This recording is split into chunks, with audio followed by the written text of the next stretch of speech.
5 signs you're just not ready to be wealthy. It's Brian Preston, the money guy. Whoa, okay, Brian. So you're telling me that some folks are ready and prepared to have wealth and to live the life that we all think and dream about. But some folks, they're just not ready for it. They just haven't crossed that pivotal threshold where they're actually ready to be wealthy. Look, everybody wants to be wealthy. But I think it's kind of, you and I have talked about training, we've talked about diet, we've talked about health. And it's no different with the way you build wealth as well, is that there's a big difference between saying, hey, I want to have that, versus those that have the behaviors that they're actually doing it. And what I think is great is, Brian, in our day job, we get to be fee-only financial advisors. And fortunately or unfortunately, we have seen over the years stories and case studies of folks who did come into wealth that were not ready for it, and it generally does not end very well. So here's how I want to lay out today's show. I want you to listen up to every one of these points, see if you resemble any of them, and if you do, keep listening, because we're going to give you kind of the turnaround facts of what you can do to kind of fix this problem in your financial life. Love it. So let's jump in. Number 1. You only live for today. A little YOLO. Little YOLO. Now, Brian, what I think is beautiful is we talk about, when it comes to like financial independence and reaching abundance, we always talk about the deferred gratification is the thing. Like, it's the one thing, if you can figure it out, it's going to serve you so well. And you always phrase it as trading a little bit of today for a great, big, beautiful tomorrow. For a great, big, beautiful tomorrow. But folks who only live for today don't think that way. They only want to focus on what's right in front of them. How can I enjoy what I'm doing right now? No, but we all have friends. We have relatives. They'll say, Brian, Bo, why would I do that? Tomorrow's not promised. That's true. You know, you guys talk about deferred gratification. I got to live for today because I might die. Who says I might not die next week? This is what I hear. You hear it in song lyrics, by the way. I listen to music with my kids. Okay. And my youngest loves like the driving bass lines of like dubstep, EDM, and that type of stuff. Some of the song lyrics on those songs are horrible. Those songs have song lyrics?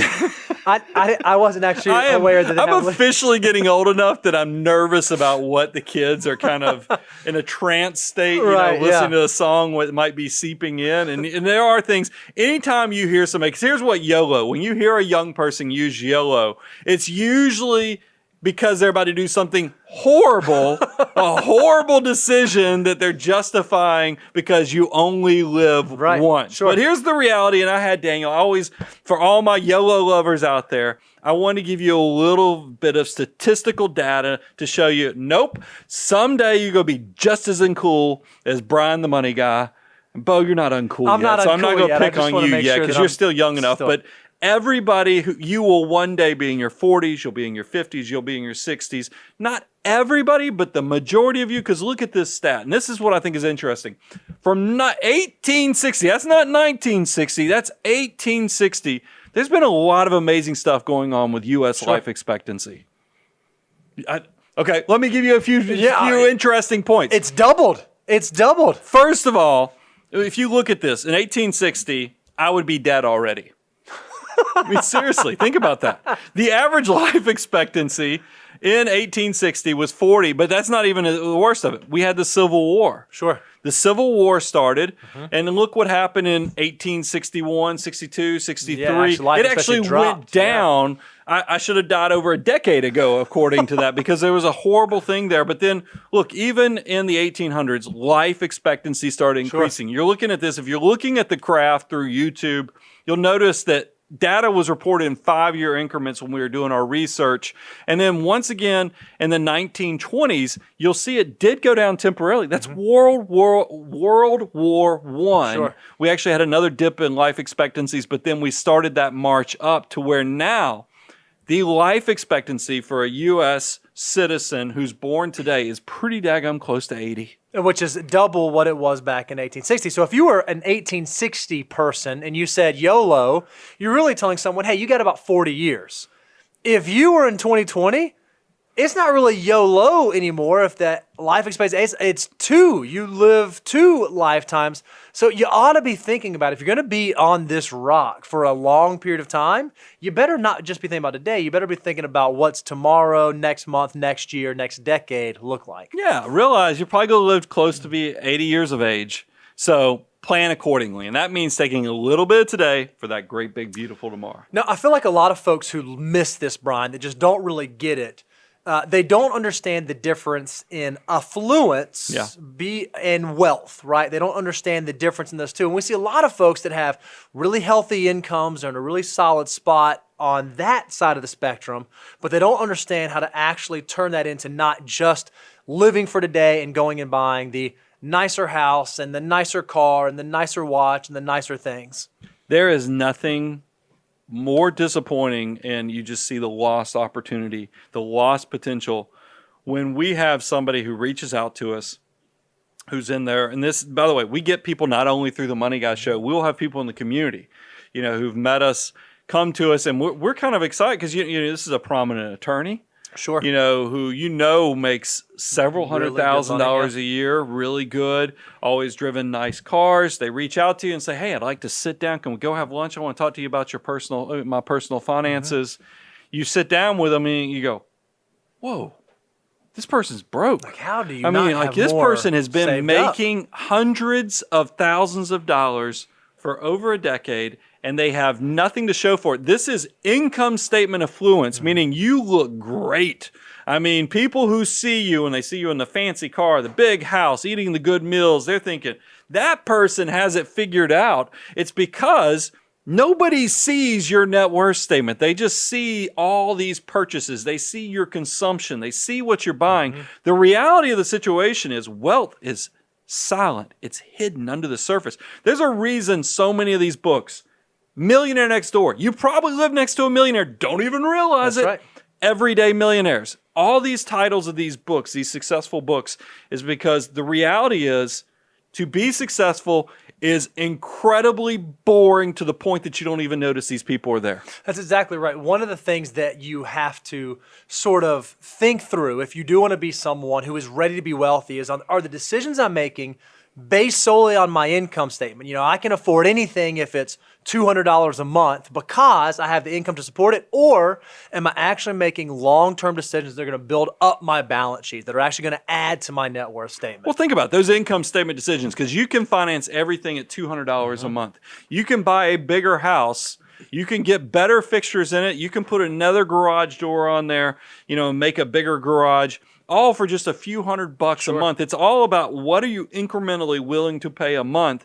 Guess what? Those hundreds of dollars a month that you're dying from 1,000 paper cuts could be an extra $100 a month into your investment account, another $300 a month into your Roth IRA account. And you get into this behavior of stacking to where instead of becoming income statement affluent, you actually build net worth. That's right. And that's what we're trying to work towards, is how do you turn compounding interest in your favor, where instead of you just always working for the income statement, meaning with your hands, your back, your brains, you're actually letting your army of dollar bills do all the heavy lifting. Now, don't mishear us. We're not suggesting it's not okay to spend money. So how do you know if you're ready for wealth? Well, one of the very first things, you just said this, Brian, is are you saving 20 to 25% of your gross income as soon as you can? If you're doing that, whatever you make, even if you have a big income statement and you're saving 20 to 25%, it's okay to spend. It's okay to go buy the nicer car and the nicer house and take the nicer vacation, but you have to make sure you're covering those basics and you're putting away what you're supposed to be putting away first. Yeah, I love the fact that, and here's how you know you're thinking like a millionaire or somebody who's going to build wealth, is that once you're saving that 20 to 25%, instead of you, because we have people write us all the time, they're saving 50, 60, 70% of their income. And when I see that, I'm like, that's great if that's really what your plan calls for. But at some level, you ought to know what you need to spend, what you need to save, and what you can actually use for life. And that's why another importance of actually knowing what your why is and also having a good plan to go with it. And here's why I like also that ties in this. creating a systematic plan that actually builds your wealth automatically. Yeah, I think one of the beautiful things about building wealth is it's not incredibly complicated. Even investing, truthfully, is not incredibly complicated. You just have to figure out the saving part, and you have to do it consistently. Don't try to figure out, okay, when do I get into the market? When do I get out of the market? And what do I buy? Make it a lot more simple for yourself. Pick a number that you can save every month. Buy into whether it's a low-cost index fund or a target retirement fund, and just set it on autopilot. And you will be amazed at how quickly your army of dollar bills grows. Yeah, and then every time you get a pay raise, just use a portion of that. Take a chunk of it and put it towards increasing. It's that expanding force scarcity where you're automatically expanding your savings, not just expanding your lifestyle like so many of us are guilty of doing. If you are curious and you are thinking, okay, I'm shooting for saving the 20-25%, and I want to know, what do I do with my next dollar? Where should I put it? We actually have a free deliverable out on our website, moneyguy.com/resources. This walks you through our order of operations. Go check this out. Make sure you're following the 9 steps, and that's going to set you up for success. So, Brian, what's one of the ways that I can track this, right? Like, I want to be doing this. How do I know if I'm actually doing what I'm supposed to be doing? Yeah, but one of the easiest ways is every year, at a minimum every year, I want you updating your net worth statement. This is going to create great conversations with your spouse. This is also going to allow you to track and wake up that invisible hand inside your head to know how much of my income is actually turning into those assets and that net worth and my army of dollar bills. And also it allows you to track those negative forces too, which is the debt. If you will start doing this, I promise you, you'll be amazed. 3 years into it, you're like, wow, my life is completely changed. And if I had to pinpoint what it is, it's I woke up a lot of things to start working on my behalf through doing an automatic net worth statement or statement of financial condition. If you're someone out there and you don't have a net worth template that you use or anything like that, go out to our website, moneyguy.com. You can download our free 30-minute financial plan. Inside of that plan, we actually give you an Excel template of our net worth statement. You're happy to use it, take it, do it today, and you'll be amazed at how quickly your financial circumstances will change. I wanted to move to number 2, and what I think is interesting is that these things are all interrelated. When we talk about 5 signs you're not ready to be wealthy, it's amazing to me how these things are kind of like siblings. Sure. I mean, if you look at what is keeping people from being successful, they definitely have the same DNA in them. They are related to each other. And that leads to number 2. You focus too much on appearances. Yeah, I see this one all the time. People get caught in this trap of, I care more about the way that I look to the world around me than what I actually have going on inside. Again, I want people to see the nice house, the nice car, the nice clothes, because they'll have no idea that I'm up to my eyeballs in debt to make it all look like it's actually happening. Well, they're doing it for the gram. That's right. I mean, seriously, that's what you think about how much. I feel for you guys because I'm old enough. I've got one foot in old school world, and then I've got one foot into this new modern world we're in. And I will tell you, I go on vacations. And by the way, Reby knows this too, because we'll go to lunch. One of you guys will come visit, do a tour of our studio, or we'll have an appointment with a client that's a Money Guy client. And then the event will be over. I'm like, crud, we did not take a photo. We are just knuckleheads for not. We should not. We're not good historians of doing experiences and things like that. But a lot of people out there in social media world are living their entire life so they look like they're living the dream, even though it is complete chaos and shambles if you could just open up the curtain of transparency to see what's really going on behind the scenes. Yeah, you made a comment in sort of our show prep, Brian. You said, stealth wealth is not really flashy. It's not, look at me. It's not, let me show you how good things look. It's not a highlight reel. It's actually the real deal. It actually is the millionaire next door. And if you want to make sure that you are ready to be wealthy, you got to make sure that what you have going on behind the scenes is just as good as what you're showing to the rest of the world. I do want to say something because we've had some comments recently because we recently did a show on Graham. And Graham Stephan, he puts everything. He puts his monthly income. He puts his net worth. I will be curious to know how that ages over time. And the fact that, because I will tell you, I don't like to work with personal friends or relatives. I actually refer them out to Bo and others because I think you can get into some weird financial things if people know what you're worth. Like if every one of my relatives knew what we had going on, would it make them feel weird if all of a sudden they knew everything about my financial life? What if we're planning a trip with some neighbors and, they know that what we make in income? I think it just, some things should stay, I think, under the surface to a degree, because it's just like I grew up in very humble beginnings. I still love doing all the stuff that I enjoyed when I was younger. Back then, yeah. I haven't changed as a person. You can't change what's in the makeup, of where you grew up and what you enjoy. Mm-hmm. So I don't want somebody having some false thing just because they know what your income is, what your net worth, or I don't want some expectations that you'll treat things differently too. So that's a big part. And I think that's for a lot of successful people.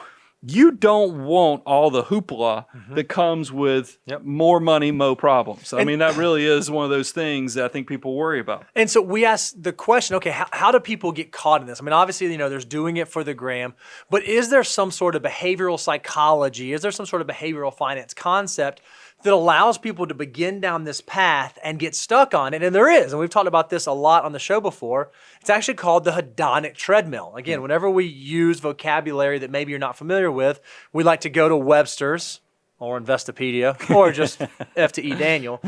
And the hedonic treadmill is the tendency of humans to quickly return to stable levels of happiness despite major positive or negative life changes. Brian, what does that actually mean in layman's terms? Yeah, when I'm working with brand new clients who have come into windfalls, there's some coaching involved. And I always like to say, look, if bad things happen to you in life, do it all fast. Sure. Meaning that if you all of a sudden got laid off, don't wait until your cash reserves go to zero before you put the house on the market, before you start selling the car. You don't want to expand bad things in your life. You want to group them as much together as possible, because that is exactly what the definition says, is humans have the ability to quickly return to a stable level of happiness. So if you're dealing with the bad side of things, spreading it out is the worst thing you can do, because you're actually keeping away this ability to adapt quickly. Sure. On the good side of it, think about you coming to money. Think about if you're a lottery winner. That's a great example. You sell a business, you're a lottery winner. You would think this is a positive event in your life because you have more good things coming. But here's the reality of the situation: is what actually happens to some people who come into money is that they well, now I can. So let's go buy the new car. Let's go buy the bigger house. Let's go buy, man, that feels good. Let's go buy the boat. And they end up doing They start buying it. You're just like, what are we doing this week? And you're not taking any time, because if bad stuff needs to happen all at once, good stuff needs to be spread out as long as you can. If you want to know, it's just like you love coffee. I do love coffee. You actually love coffee. Don't you think it's interesting if you're going to Starbucks twice a day, do you think you enjoy it more doing it that way, or if every Saturday morning you go get that coffee? Some definitely scarcity. Every Saturday morning. Now, look, I know that's not going to change your behavior, but there is something about the scarcity of if you can spread out your joy events, you will find emotionally you're happier. That's why I always say, look, that's why you don't have to go buy a luxury right now car if you can't afford it. You're going to be just as excited about that Honda Accord, and you're going to find you adapt to it, because that's the reality. Is you go buy a fancy car, your hedonic treadmill, the behavioral elements of that is that 6 months later you're gonna be like, yeah, it's just my car. You're just used to it. You buy the fancy house, you're gonna get used to it. Eventually you're gonna notice where you got some trim, you got some caulk that's not doing right, it's some cracks in the wall. Same thing with the boats. If you don't spread this out, you're going to find that you're just always seeking that next financial high. But so now you're thinking, all right, well, okay, I get that, guys. I get the hedonic treadmill, but you guys are talking about being ready to be wealthy. Why does this matter? Well, it's really interesting because there's been a lot of studies done on lottery winners. And this is what's really, really interesting. This is according to the Review of Economics and Statistics. Lottery winners are more likely to go to broke within 3 to 5 years than the average American. And if you actually look at all lottery winners, 1/3 of them eventually declare bankruptcy. I would propose that 1/3 of lottery winners, because they didn't figure out the hedonic treadmill, because they didn't figure out this, they were not ready to be wealthy? I think that it's very interesting that an event that actually gives you more money actually makes you more likely to go broke. Man, those things seem like they should be in conflict with each other instead of being aligned. And then, of course, a third of lottery winners eventually declare bankruptcy. How do you get richer to become poorer? That's why it shows you there's a disconnect and you're obviously doing it wrong. So how do we turn this around?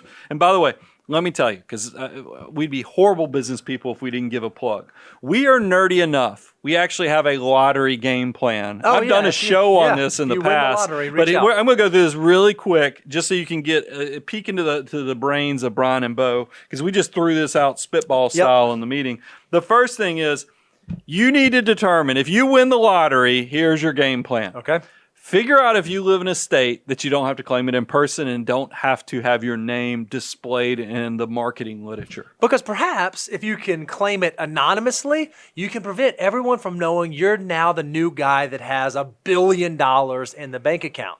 Another thing, until you have a plan, I probably wouldn't go tell a lot of people that you just won the lottery. You may want to keep that close to chest until you have a plan in place. This is another reason I don't completely understand the transparency of telling everybody every dollar you have. Because I will tell you guys, the more successful you are, the bigger the target on your back. Absolutely. I mean, it's interesting. That's why I've quit trying to move into nicer and nicer neighborhoods. I notice every time I move to another neighborhood, the cost of service providers just kept going up. The house wasn't necessarily bigger. It was just in a nicer neighborhood. All of a sudden, the cost kept going up. It's the same way. You don't want to get caught and trapped in that situation. Number two, you mentioned don't do anything until you have a plan.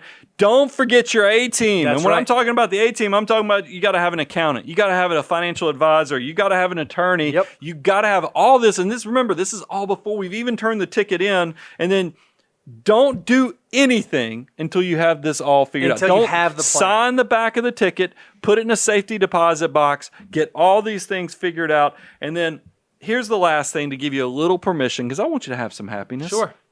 I want you to go pick something to go blow just a little bit of money on to get it out of your system before you start stacking up and making bad decisions. That's what you're trying to avoid. So that's why we're going to give you permission to go do a little spending. So if you are someone who is ready for wealth, right? So a person who's not ready for wealth focuses on appearance too much. What is someone who is ready for wealth focused on? Well, they know what actually makes them happy. They know what matters. It's not about what that person across the street that doesn't know me thinks about me. It's other things. It's memories. It's if you really like cars, it's okay to go have a nice car, assuming that it follows in your financial order of operations. But do it because it matters to you and it's a priority to you, not because you want other people to perceive you as being successful. Well, and I think this ties directly into that, is that I want you to be independent and set your own boundaries and goals. You're doing stuff because that's what you want, not because that's what you perceive that society wants you to do, not because that's what the media wants you to do, not because what your peer group thinks you ought to do. You're doing this. You have become so comfortable in your own skin. You know what your why is and what creates happiness and fulfillment. And then you should have some measurable data points to let you know if you are on schedule, off schedule, ahead of the curve, off the curve. Two really, really great ones. Millionaire Next Door formula, which we've talked about a lot. Take your age times your income and divide it by 10. That'll tell you where you should be in net worth if you want to be an average accumulator of wealth. To be prodigious, multiply that times 2. Or if you're under 40, take your age times your income divided by 10 plus the number of years until you turn 40. It's a little money guy magic dust to get a number that lets you know where you should be if you want to be an average accumulator of wealth. So go check that out. That formula will help you, but this is going to let you know where you are. And then remember, focus on building net worth, not income statement affluence. There's a big difference between income statement and balance sheets. Absolutely. Number 3, you haven't mastered debt. This is a big one, Brian, and I think maybe this is the one that's the most apparent, that someone is not ready to be wealthy, because I would propose that wealthy folks, truly wealthy folks, don't struggle with debt. No, of course not. They may use debt, but they don't have debt. It's not a struggle that they have. Here's what I think happens that turns people, because there's a good way and a bad way to use debt, but everybody, even if you're using the debt the good way, you're scared to death of it. That's right. And I think the problem is the people who are using debt wrong are trying to, and the visual I get is they're trying to create what they perceive as a stable bridge to get them where they think they're eventually going. And what I mean by that, let me give you some examples. Is somebody who, like, think about we see this all the time. A medical student just makes it through their residency. They get their first big job that's paying them six figures. Even though they have over six figures of student loan debt, what do they typically do? They go out and buy a big fancy car. Well, because they got to reward themselves. Because they do. They have to reward themselves. But you know how they do this? They use debt. That's right. That's the bridge that they use because they think, hey, I'm going to be wealthy. I'm deserving of this. It's the same thing. I don't even have to pick on doctors. I could pick on a young professional. Sure. You get your first job. You're starting to build some income. You're making headway. What do? You go out there and you get you a big fancy apartment that you're paying rent in. You get you a big fancy car, and then you know before you know it, you're not actually saving money for the future. You're not letting your army of dollar bills, and even worse, you're building debt that is turning compound interest against you. That's right. You're actually, instead of this force that is so powerful that it adds exponential growth, you're actually letting that exponential growth build on you to turn you into a zombie. And the problem is that debt is a mirage. And I'll kind of pick on credit cards for a moment here at first. They seem like they're providing a bridge for, hey, I don't have $5,000 to go take that trip or buy that thing. But you know what? I can just put it on this credit card and I'm going to be able to have that thing or have that experience, and then I'll just pay it off slowly. Well, it's not until you start going on that bridge that you recognize, oh, maybe this isn't what it was cut out to be. And so we were trying to think about, is there a really good real world example that shows this to kind of let people know what it's like to have debt? And I was amazed that outside of me and you, our content team was not familiar with this illustration. Well, I think it's probably because where we're from, the rest of our team doesn't hang out with carnies at the traveling fairs that come through their town. Because I was very familiar. I mean, if you could see some of the really inappropriate mirrors that I had won when I was I wasn't even a teenager. I was a kid at the fair. I know exactly what you're talking about. She has no idea. Very inappropriate. Well, when you go, show them the slide, Bo. When you go to fairs, at least when I was growing up, and you still see these things, these Jacob ladders, where these things are a scam unless you know how to do it, is because if you notice, they're only attached in one point. Now, this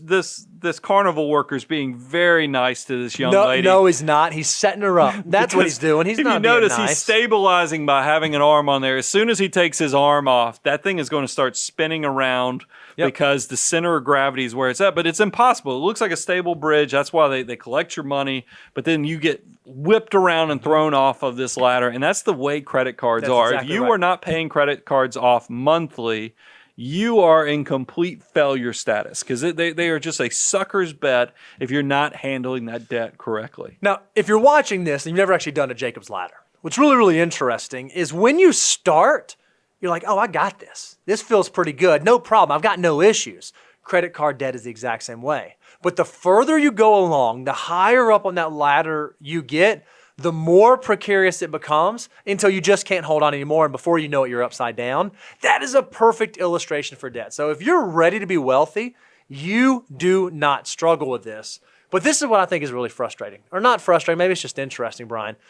The average American has almost $6,200 in credit card debt. Now, we've talked about this on shows before. What is it?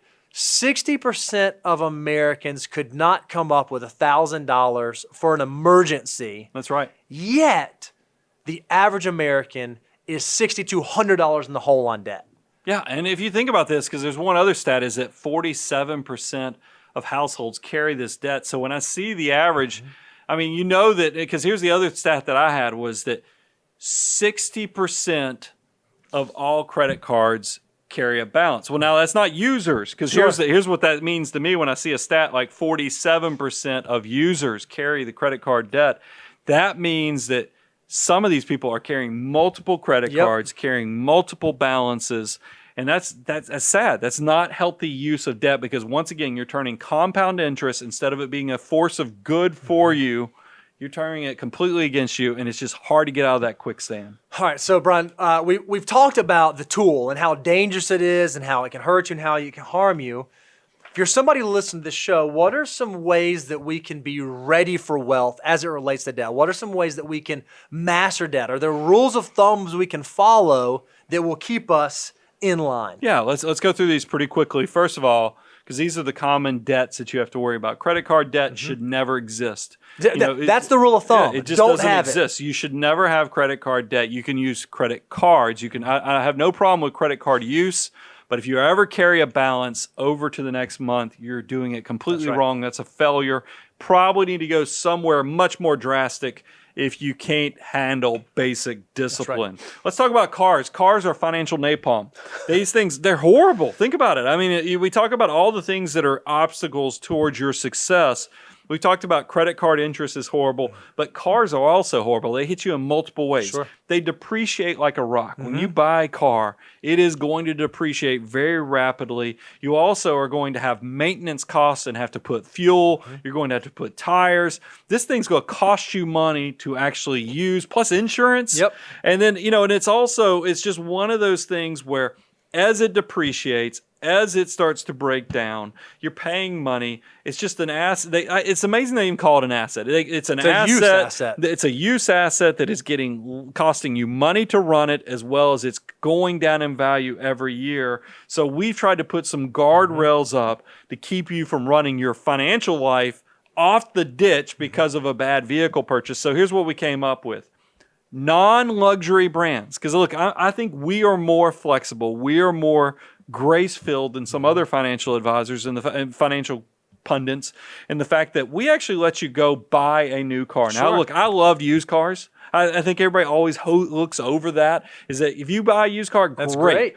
But there are people that say, you know what, I'm tired of every used car I break having some issue that was not disclosed or some major problem that just doesn't work out. So you go buy a new car, like a dependable Honda Accord or some Toyota or something like that. We want you to use 23.8. What that means is we want you to put down 20%. You can't finance it more than 3 years amortization, and it cannot exceed 8% of your gross income. And that's for the household. So if you and your spouse have 2 cars, it's still 8% of your gross income. So, Brian, you put a little interesting disclaimer on there. That's for the Hondas and the Toyotas and the Nissans of the world. You said not a luxury brand. If I'm someone who wants to buy a luxury brand, maybe I want BMW, Mercedes, Tesla, fill in the blank. What's the rule there? Basically, same as cash. So I'll give you a little grace and say, look, because some of us you'll have a bonus, you'll have a year-end distribution. So if we're talking 3, 4, 5, 6 months, I'll even give you up to 12 months grace, but it's got to be paid off, same as cash, because I don't want you faking lifestyle. That's the problem. That's what gets you in trouble with debt. Remember, you're not trying to focus on appearances. You're trying to work on building assets. So you can't do that if you have all your money going out into monthly cash flow payments. Yeah, and when you talk about faking lifestyle, the one place that we see this all the time, too, is in housing. People get way over their skis. They buy way more house than they can afford. And then all of a sudden they find themselves in a place where they can't cover their monthly bills. So a real easy rule of thumb to use is when you go to buy a house, when you add up your principal and your interest and your taxes and your insurance, the cost of your housing should not exceed more than 25% of your gross income. If you can stay below that threshold, you're going to keep yourself in a healthy spot. If you find yourself trickling up into the 30, 35, 40% just to cover housing, you're not setting yourself up for long-term success. Yeah, and get creative. I mean, that's the thing is because I know we're going to get comments from people who live on the coast. Sure. And I know it's hard because we've all been broke. We've all been young. Look, I had roommates until I got married. Yep. I mean, because it's just that living in Atlanta, it was much more economical to have 2 roommates than it was to live on my own. Even though, look, I probably was the one with the annoying habits, though, being reality. I was about to throw some shade on my 2 other roommates, but truthfully, you're like, man, I couldn't believe that they would never leave clothes out. I'm the weird, quirky one that was probably. Fortunately, I'm very entertaining, so it probably hopefully came over. My weird habits. But the other thing I want you to do is think about having a budget.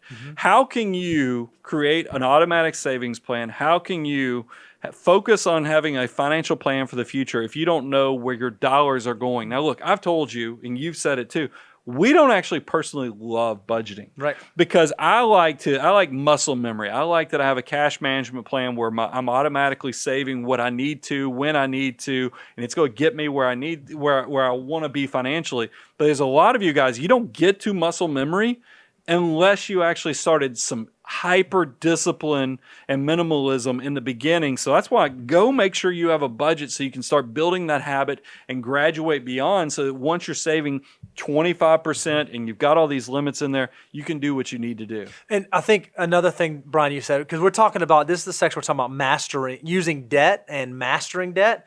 One of the reasons people use debt is they want to try to expand their lifestyle. And you use this, I don't remember when you came up with this, but you said, hey, there's nothing wrong with bedazzling your basic life. Now, I remember when my wife and I first got married, we had a house, had this little outdoor back seating area, and I couldn't afford a lot of furniture stuff. So I went and bought like some Christmas lights, and I like hung the Christmas. And you would have thought that this was like Shangri-La. I mean, it was like the nicest thing in the world. I didn't have to go buy a bunch of nice outdoor furniture and fancy. I bought some Christmas lights off Amazon, and it was amazing. And we loved sitting out there, and it was a lot of fun. So there are ways you can bedazzle your basic life without running up credit card debt. Now I've talked about, like, I love to travel. My wife and I love to travel. We went to Italy earlier part of our marriage, and we did it cheap. I'm talking about dirt cheap. We did it where we got ripped off in every city. We're hauling our suitcase down the cobblestone roads. I mean, it was really, really done on the cheap. But how fond are those memories? But that's the thing, is that we know memories blossom. Mm-hmm. So, things get better over time. And truthfully, now when I talk to people about it, because I still did all the tourist stuff, when I tell the story of my trip to Italy, it has so many nuanced little stories and other little quirky things that happen.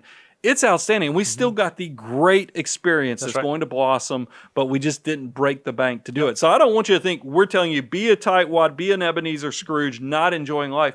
I think you can do a lot more than you probably realize, but you can do it in a well thought out way that it lets you respect saving and building wealth in the long term. Okay, Brian, so we've talked about sign number 3 that you're not ready to be wealthy was mastering debt. Sign number 4 is a big one because it's not so tangible. It's not so quantitative. This is a real qualitative idea, and it's you don't know your why. I get it. This one's a little more touchy-feely. It's touchy-feely. And we are analytical folks. Fun analytical folks, but still analytical. So when we start doing some of this stuff that you can't necessarily put your hands on, it feels a little different, but I think it's really important. And what we actually have a slide, because I think that when people don't know their why, when they don't know what is actually driving their behavior, because there's so many things. Why do people go get in debt? Why do they buy the fancy car? Why do they buy the big house? A lot of times, if you want to know the truth, it's because they want to look good, or they think in their heads that people are going to be looking at them going, wow, I want to be that person. The reality is, I think most of us are so self-involved in our own lives. Yeah, you look at, like I will tell you, like you see a Lamborghini at the intersection. I look at the Lamborghini. I can't tell you the last time that you look and you go, wow, I wonder, because usually it's a middle age, because I've told you the average age of people who buy exotic cars. It's like late 50s and 60s. It's usually just a very fancy person that wants you to look at them. But it does tie into, let's talk about what are the needs of the typical person. Yeah, and there's a really popular concept. This is Maslow's hierarchy of needs. Basically, if you think about your life as a journey, and you can even kind of tie this to your finances, you got to kind of start at the baseline with the basics. You got to have a place to sleep and somewhere. Those are your physiological needs. And then once you satisfy those, you got to make sure that you're safe. And then once you satisfy those, you want to feel belonging. And then after that, you want to be recognized. Well, then at the top of the hierarchy needs is this idea of self-actualization. It's I am fulfilling my why. I'm doing what I was put on this earth to do. And I think whenever you look at like happiness studies or folks who would say, yes, I have a life that was well lived, it's because they found that thing that they were supposed to be doing, and they were doing it for a reason, and they knew what that was. I'm not trying to jump to the ready for wealth steps yet, because I know it's coming up, but it just, every time I see something like this, it's like a whisper in my ear. Why? Why?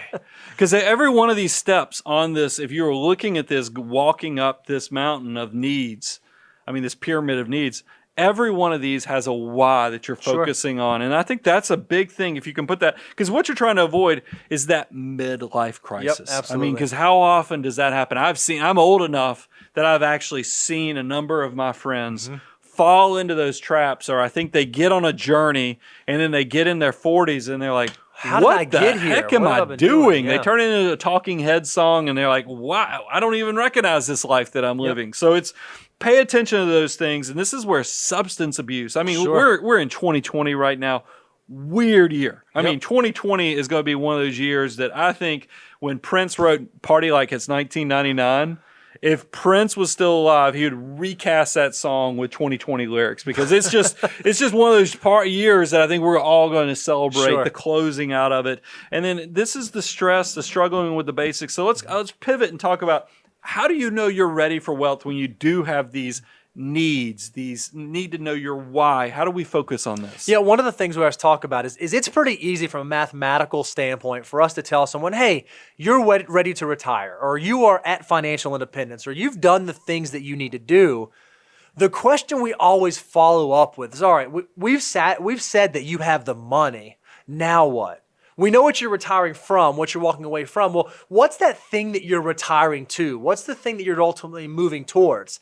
If you can't answer that question, there's a chance that you're not actually at financial independence. Yeah. You don't actually know what it is you're working for. You just have to understand, what are those things that do make me feel happy, that do make me feel fulfilled, and am I doing those things? And you don't have to wait until retirement or financial independence to get there. You can figure those things out all along the journey, in your 20s, in your 30s, in your 40s, and so forth. Well, I just don't want you to be rudderless. Yeah. I mean, I get so sad for people that, because I always say, what are you saving?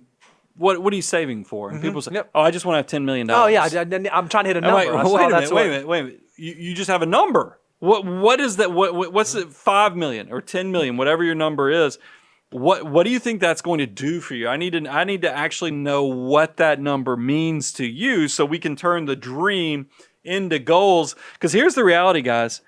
Every financial step and goal I've had, as I've reached it, we've already talked about hedonic treadmill. Sure. You will get very comfortable with wherever you reach very quickly. And it doesn't matter what you're buying, what you're doing, what your income is. You get very comfortable with whatever it is very quickly. So you better start focusing on the why, because money's empty. That's it. I mean, that is the thing. I think the biggest thing, there was a question that somebody had in the comments, says, why are all the financial gurus, why do they always mention religion? And I thought, and I internalized that when I saw that comment. And I don't know if she meant it in a good way, a bad way, but I'm just going to tell you, I have found, and look, we don't do politics, we don't try to push religion on here, but I will tell you, if money is what your ultimate purpose is, you're going to find it is amazingly empty once you actually get there. Now, a lot of people who don't have money, you're going to say, that's easy because you got money. Sure. I'm like, I get it, but if you're actually looking at money to be what you build your temple around, you will not be fulfilled. It will be a big, empty hole. And I hate to get so deep with it, but I think that goes back to, you have to know your why so that you don't get caught in some of these traps. That's exactly right. And okay, so let's talk about number 5. And I thought this one was an interesting one. The 5th sign that you're not ready to be wealthy is you haven't grown up. You haven't grown up, because a lot of us, when we're a child, we focus on childish things. But as we advance, as we mature, at some point, we need to start focusing on more mature things, and money and finances are no different. Well, I think about it, like The Boss. He's got his song Glory Days. Like Springsteen, The Boss? Yeah, okay. Yeah. He's got that song Glory Days, and we all know somebody that look, there's I went to spring training in the spring right before COVID shut everything down. With my high school buddies that I had not seen in forever. And there is nothing better than getting with people that you've known since you were 5 years old, and it doesn't matter where you come from, what's going on in your life. There's just something very pure about people that you've known back when you were in your developmental years, But it is one of those things I want to tell you, that's the positive side. I think that is pure to people you knew probably when you were 5 years old, 10 years old. There's something that doesn't have the malarkey that we deal with in adults when people say, hey, what do you do for a living? And all the other stuff that comes with that. But there is something too, if you find that you're getting older, and because we all go through this journey, at least I'm going to be self-deprecating. I went through some times where, in college, maybe you're on the party scene a little bit, and then you're in your 20s, and you're like, well, this is still what I'm supposed to do in my 20s.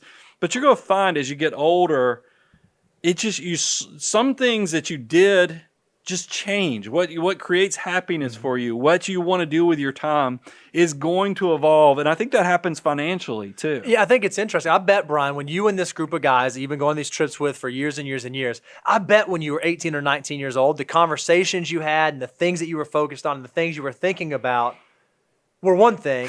And now, as you are approaching your 50s, they are very much different. It's us showing pictures of our kids. Yeah, that's it, right? Talking about, man, I feel like a complete old man when you say that, because you're right. When you're 18 years old or even 22 years old, if you're talking about kids and what they're, it's just different. Oh, it's a different thing. And that lets, I think in show note prep, y'all are like, what are you doing with this? This was a Brian idea that none of us were ready for. This is a Brian. I like to immerse myself not only in the great classics of literature as well as reading financial stuff, but I keep up with pop culture. And this drives my wife crazy too. So I got pulled into this Bravo series called Vanderpump Rules. Okay, this is so un-Brian. I know nothing about. If you want to know how I got on this rabbit, if anybody's watched Below Deck, I talked to Hannah about it. She just left. But I loved Below Deck. I got pulled in because that's where you have these mega super yachts, and then you got the crew that work on them,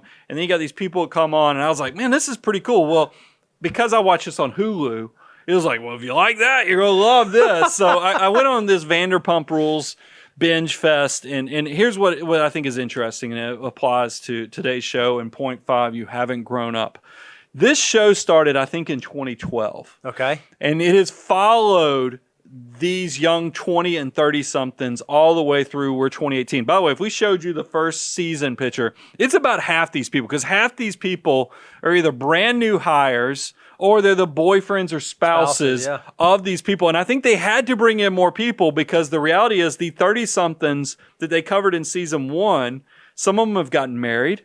Some of them have very serious boyfriends or girlfriends. And then some have now started business ventures with Lisa Vanderpump, and they've gotten boring. So they probably had to bring in younger people because, look, only 20-somethings and 30-somethings who think it's fun to go out and get drunk and have a camera crew there and watch and record every little thing. You only do that so often. Eventually you graduate. If you're doing life probably what I consider appropriately, you just go realize if you're the oldest person at the party that's getting drunk, you might not be doing life right. If you look around the room and you're older than everybody else in the room and they're living this lifestyle, you might not be. I think the saddest country song out there is when Bocephus, when he's talking about that all of his old other friends are drinking sweet tea and all of his rowdy friends have grown up. I think that is one of those things where Hank Williams Jr. needed somebody to nudge him and go, reel him in. Hank, maybe you're not doing it all, maybe you're not doing it right. It's one of those things. And I think that is the way Vanderpump Rules. Weird example, but I think it is true. It's a case study of how, as we get older, you're going to start adulting a little differently. So that's a great, how do you know if you're ready for this stage? Well, a great thing you can do is you can do a peer inventory. Are the people that I'm surrounding myself with focused on and thinking about and having the conversations that folks at our stage of life should be having? If they're not, perhaps you need to do a self-assessment. Perhaps you even need to think about a new peer group. Well, this is different than peer pressure. Peer pressure is when somebody's trying to get you to do something that's detrimental or bad or something like that. And we always hear about peer pressures after school specials. I'm talking about doing a peer review of looking around you, because you are the sum. What is that? It's that motivational speaker. You are the sum of the 5 people you spend the most time with. And it is one of those things, if you look around your group, and, I will tell you, I hate to keep bringing up these self-reflective stories. My sophomore year, we got our first off-campus apartment. And I remember our Fridays and Saturdays were going and using an ID, an inappropriate ID, buying beer and playing video games. And I remember looking around going, surely there is more to college than me playing video games and drinking beer.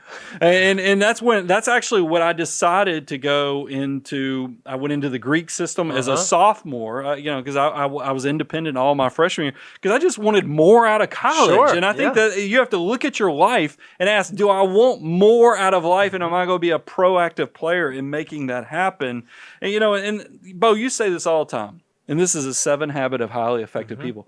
Begin with the end in mind. Yeah, a sure sign of a grown-up is someone who has been and is continually focused on the end that they are working towards. They're not folks who just let life happen and are just kind of going with the flow. They know that the decisions they're making are ultimately moving them through to some goal, whatever that goal may be, and they constantly think and reassess and refocus on that. They know the end that they want to be at, and they're constantly making decisions, trying to move themselves along in that path. Now, we have some shortcuts here because you're part of the Money Guy family. I want you to go check out some of our by age series. We have, our net worth by age. Yep. We have debts by age. We have 401k balance by age. There is so many incredible things that you can go look at that will allow you to not only use your peer review, looking around to the people you hang out with, but also to look at some of the data we've tried to compile and research for you. And then I want to close it out with just one final thing that kind of ties into, in step 4, I mentioned know your why. And this ties into number 5, you haven't grown up, is the fact that if you can wake up in the morning and know that you are doing what you were put here to do, you actually enjoy going to work, you actually feel like in your own little small way making the world a better place, you're going to be so much more fulfilled. You're going to be so much more happy. That's going to put you at the tippity top of that triangle of self-actualization. So I just want you, that is a tremendous blessing that I want you to focus on so you can figure out where am I at in life, what do I need to do, and how do I get there? And if you can do all those steps, you're going to find you will be happier and you will reach your goals. Building wealth is surprisingly simple, but it's not easy. That's exactly right. Being wealthy, I would argue, is also surprisingly simple, but it's not easy either. You have to not think like the crowd. You have to make sure that you are following these signs to make sure you're doing what you're supposed to do.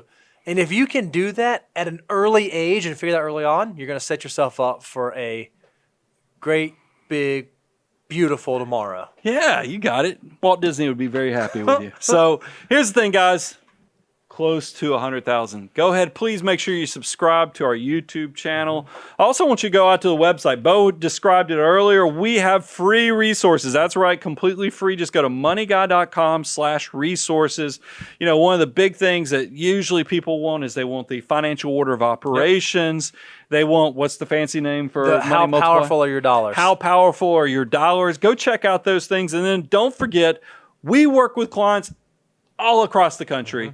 The reason this works out, and I was trying to explain this, and I do a horrible job of it, but just bear with me. Abundance Cycle works like this. You come, get tons of free advice, learn, apply, grow the concepts till you reach the point of success. You say, you know what? This has gotten complex. Bo just told me, yes, wealth creation is simple but far from easy. I can also affirm that as you get more successful, it's going to get more complicated without you even looking for it. When you get to that point, you're going to say, who do I want to work with? I hope you'll remember the Abound Wealth team that's been putting together great content for the Money Guy family.